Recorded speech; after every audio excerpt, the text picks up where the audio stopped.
Hi, friends, family, foes, woes, neighbors, I don't know, strangers in the night. Again, back with another soul session. Just had like a really intense moment with myself. And I was like, you know what, let me record it. I might post it. I might not. I don't know. I do these, and there's a lot of them that I never post. Again, this is a way for me to talk to myself, seek higher counsel from my higher self, of course, God, my ancestors, everyone. Maybe hopefully get some feedback from the collective community of people out there if anyone's listening. If not, that's okay because I'm listening and I will utilize the source as a tool to help achieve clarity, especially in moments where I'm like, WTF, this cannot be for real. And guess what? It is real. Or I have a moment where I'm like, for real? And I'm like, yep, it's for real. Or what is another good expression? No way. There's so many. There's so many emotions and expressions to basically um illustrate, provide provide actual visual illustration to the FO feelings that many of us have, especially in this time and age. So I know like there's like all this conversation about destiny swapping and all of this, the darkness and the light and yada, yada, yada. And, not people. Sometimes we can make, as humans, we can make things more complex than they have to be for whatever reason. I think a lot of humans like to problem solve. We have an obsession with a little bit of sadomasochism. Everybody does. That's where the self harm and manipulation, because a lot of things that you find yourself in or whatever, even if it's the boo you have, you like, I cannot stand this woman I married, or I cannot stand this man I married. You chose that person as your lesson, subconsciously or whatever. There was something normally in that person that you couldn't understand in yourself, or that you had already seen in somebody else. Maybe it's a pathway that you went down before, or unfortunately maybe it was put on you and now you're trying to figure it out. So a lot of things that we do in life, whether it's making decisions, choices, relationships, jobs, shopping, whatever it is, a lot of those things are rooted in our actual roots, right? And our roots are our shadow a lot of times, right? And when people talk about shadow work and all this stuff, but no one ever says, okay, how do you do it? Like, how do you do? What is it? What does it look like? It's quite simple.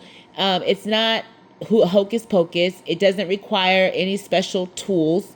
If you want to use tools, you can, because the only tool you need is you. It's you. You're doing your own work.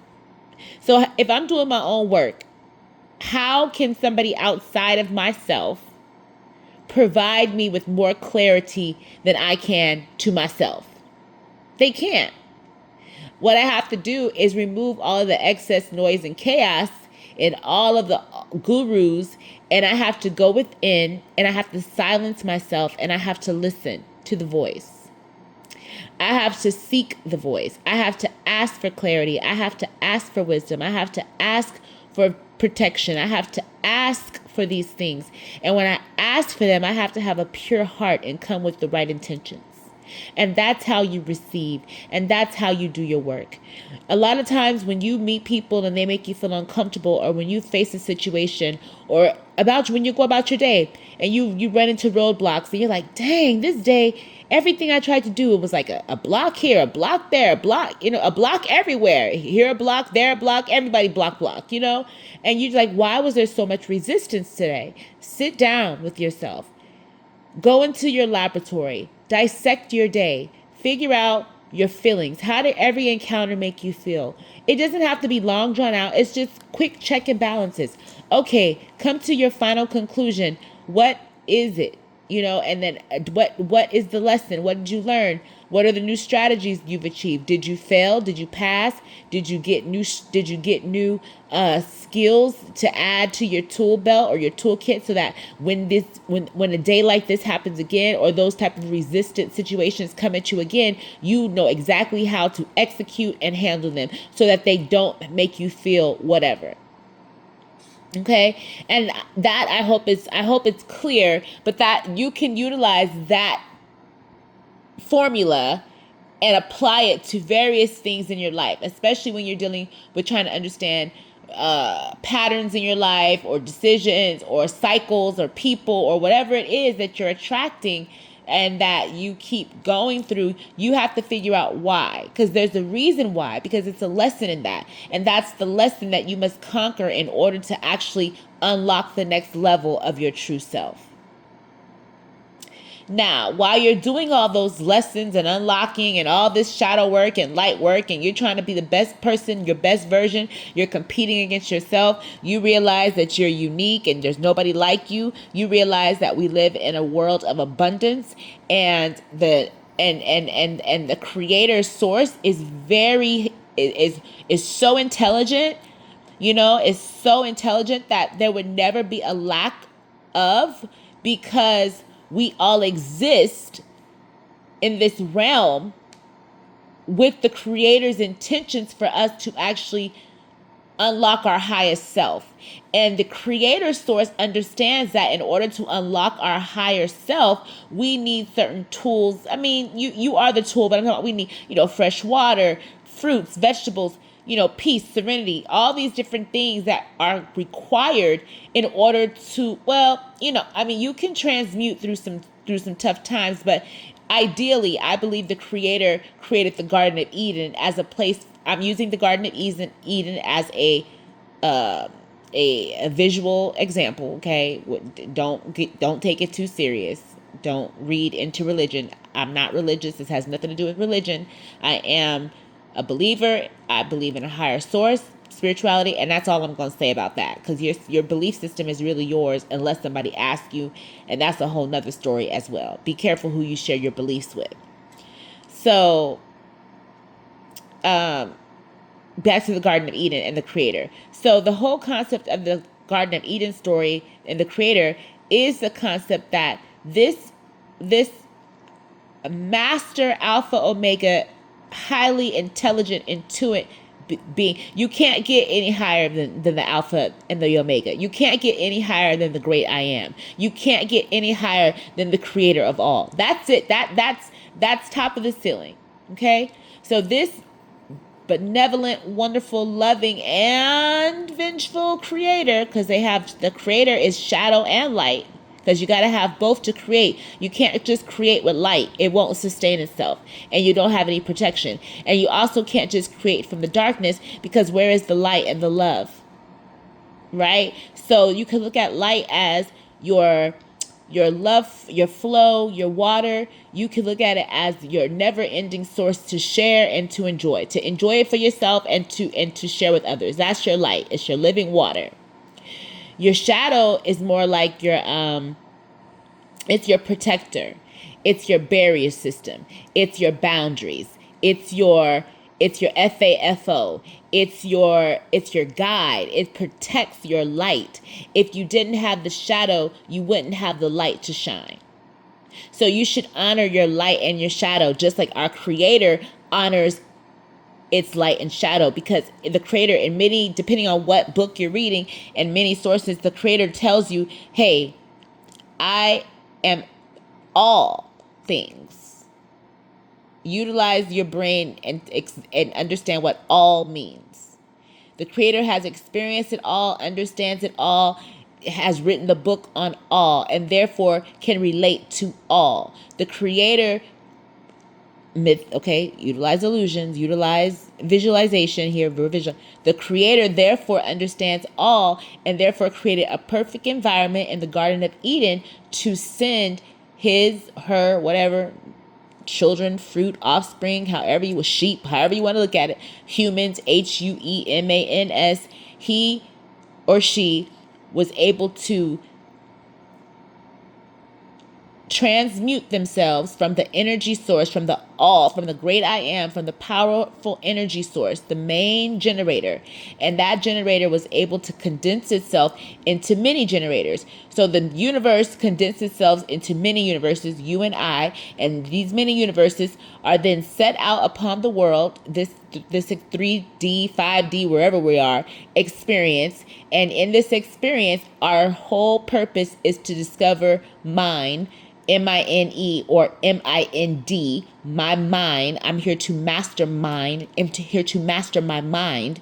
Therefore, once I master my mind and I reach my highest self, because that's what mastermind is, you reached your Christhood, you can then return back to the all with your full self. The problem with doing that, though, in this realm is that we are dealing with a lot of outside influences. Even though the creator had it set up, okay, the Garden of Eden, I'm gonna send my people there. Y'all enjoy yourself. You have milk, you have honey, you have whatever you need in this garden. All I need you to do is follow the rules and regulations. You know what I mean? Party a little bit. You can have all the fruit you want, except for the fruit from that tree. You could do whatever you want. Party, handstand, twerk a little bit.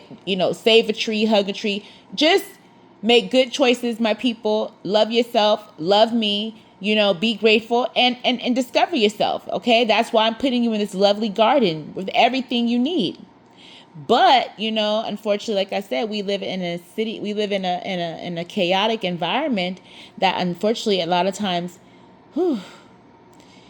it's so much to explain with this, but as much as the dark, that's why the balance comes in, and they have the ma'at and the feather, because if you don't know how to balance your light and dark, you will become destructive. And you could become destructive with too much light, and you can also be and that looks like those gurus, all those self-help, I'm gonna sell you a course to discover yourself for $30,000. Pay me in full, and then I'll give you the course. That's utilizing your light for the wrong thing. Or you can have those people who are just in their darkness. And in their darkness, they don't even know how to find a light switch. They're just like consumed. And you do need darkness, okay? Because that's where you create your best work. But with that, you also have to have some flickers, some flames, something to remind yourself that even though I'm in this darkness and I can utilize dark will to attract certain things, I cannot remain in a dark state if I'm trying to achieve Christhood. Because in order to do that, I have to know how to be balanced. I have to be able to say I was Ma'at, right? I was the feather. I was this. I balanced the scales. I conquered my mind. I came to do what I was. I accomplished my task. I was sent here on a mission. The mission was me, to discover me, my mind. In doing that, I then encourage and empower others through my own self-discovery to then discover themselves. Whether they do it or not is not up to me. I am the living example. So now that I've, discovered mine and mind, I now understand the importance of utilizing my dark side, my shadow, and my light side, my light, in collaboration with each other in order to execute my full intentions and manifest and create exactly what I want, because that's what I'm here for. I am the co-creator. Ultimately, the creator wants to see that I can create. They're watching. The creator's like, yo, I created you. I want to see how good you can create. I'm here, but let me watch you. So once you take ownership of that and you realize that this game is up to you, your life is up to you via choices you make, you start to play the game a little different. But then you also have to always remember that there's SWOT. Okay, the SWOT analysis. And SWOT is a business term. You have strengths, weaknesses, opportunities, and threats. Do a SWOT analysis all the time. in every situation. Do a SWOT analysis on yourself. Like, yo, I don't even recognize myself right now. Let me do a SWOT analysis real quick. What are my strengths, weaknesses, opportunities, and threats? How am I a danger to myself in this very moment? Or how am I a benefit? You have to do that on yourself. So imagine what you need to do on strangers out here masquerading as anything but a stranger. And believe you me, they're foes, woes, strangers, familiars, energy vampires, just waiting and seething for you to slip up so they can slip in and try to take what belongs to you. This thing is insidious. It's deeper than just, oh, swapping and da da da da. Yo, this thing is spiritually inclined and it is dirty, dirty, dirty game for those who play in the mud and slither all around the world trying to figure out who they can attack. So my people who are making effort to be their greatest self, who only compete against themselves because they understand that they are their only competition, because there is no one, and I mean no one like them. There's never been anyone like them, and there will never be anyone like them again, because they are unique. And their only goal, our only missions are to discover ourselves. That's it. That's it. That's all. Nothing else, nothing more. You have family, you have friends, mom, dad, husband, wife, kids, a job, all this, a dog, a cat, a horse. All these things are great. I agree. You know, I love clothes. I love great cars. I have a lot of likes. I promise you, like a lot of likes and loves. I love good food, good trips. I love first class. I love all these things. But guess what? I don't need them. I don't need them. As maybe as cold as that sounds, you know, and it's not to be cold. That's actually truth, love. It's actually the greatest gift of all, is to understand that I don't need them. But through the love that I have for myself, I'm able to love. I'm talking about the unrelenting, I'm talking about there's no wavering in the love I have for myself. I don't second guess myself at all. I don't. I know what I'm here for. I know what I'm doing. I know where I'm going. And because I do that, I protect my fortress. Like I'm talking about Fort Knox. Fort Knox. I'm the U.S. military when it comes to my spirit and soul. Test me if you want. And FAFO. So me loving myself and me always striving for my Christhood allows me the freedom to love others and see the truth in others because I pray for it. Discernment and